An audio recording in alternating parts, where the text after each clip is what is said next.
Hello guys, आज के इस वीडियो में हम पढ़ेंगे प्रेसिडेंट राष्ट्रपति के बारे में। प्रेसिडेंट से रिलेटेड जितने भी क्वेश्चंस आपके कॉम्पिटिटिव एग्जाम्स में आते हैं वो ऑलमोस्ट सारे ही कवर करने की कोशिश करेंगे। तो स्टार्ट करते हैं हमारा आज का टॉपिक प्रेसिडेंट और राष्ट्रपति। प्रेसिडेंट को समझने से पहले आपको समझना पड़ेगा देश की कार्यपालिका यानी कि एग्जीक्यूटिव को।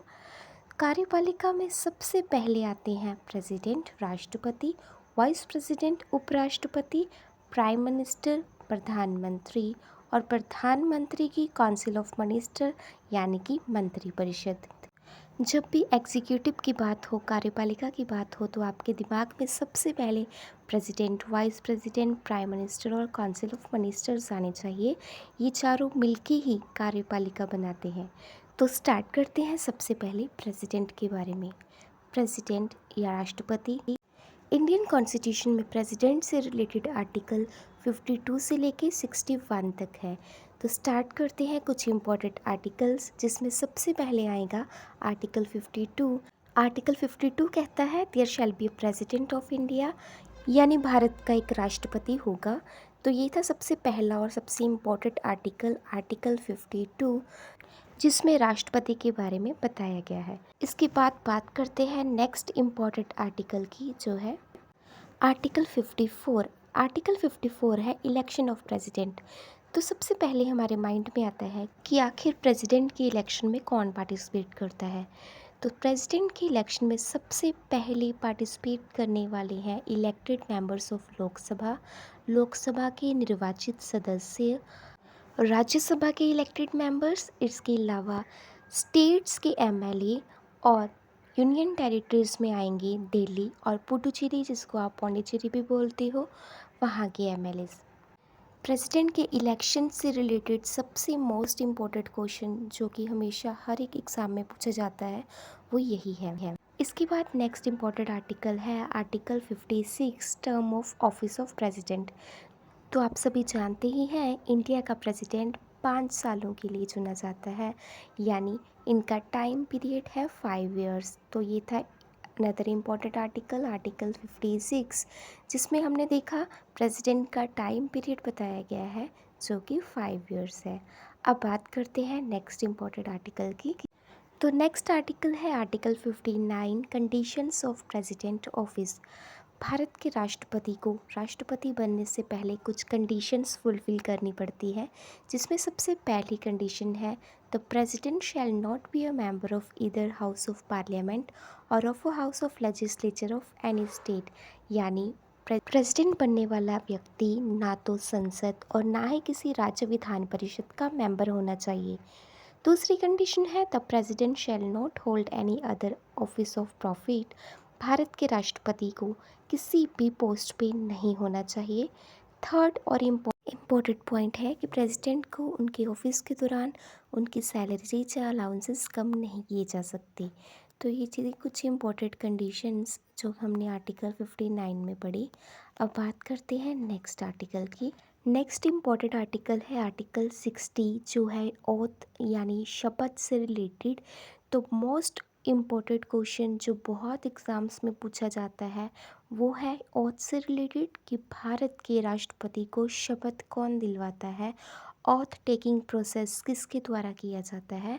तो इंडियन प्रेसिडेंट को इंडिया की सुप्रीम कोर्ट के चीफ जस्टिस के द्वारा शपथ दिलवाई जाती है। ये कहा गया है आर्टिकल 60 में। तो मूव करते हैं नेक्स्ट आर्टिकल पे।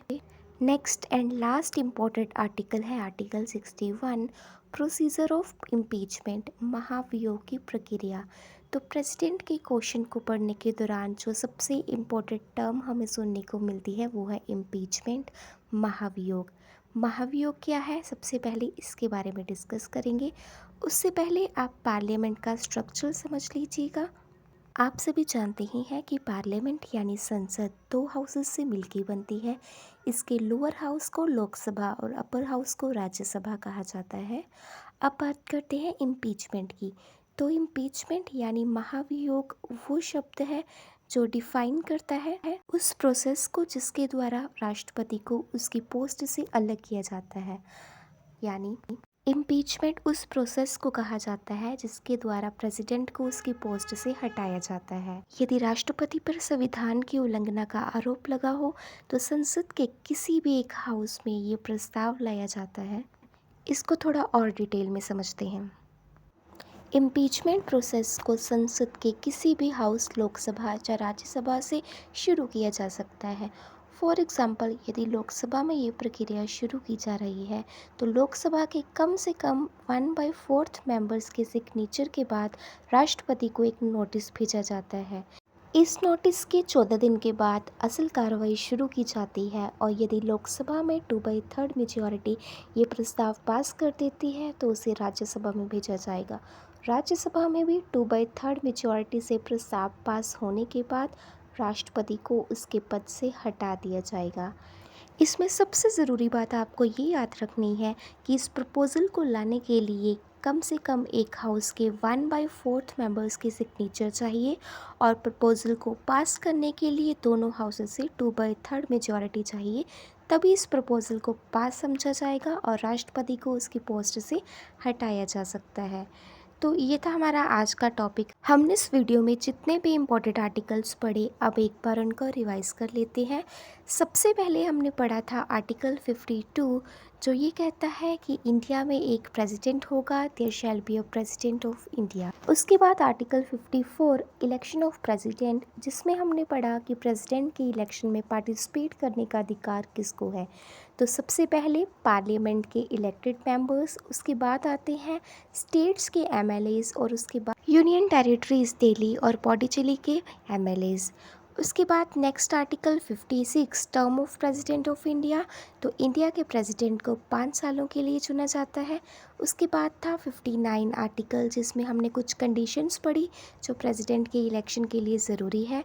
तो उस then article 60 oath of president, तो भारत के प्रेसिडेंट को ओथ दिलवाने का कार्य चीफ जस्टिस ऑफ इंडिया के द्वारा किया जाता है।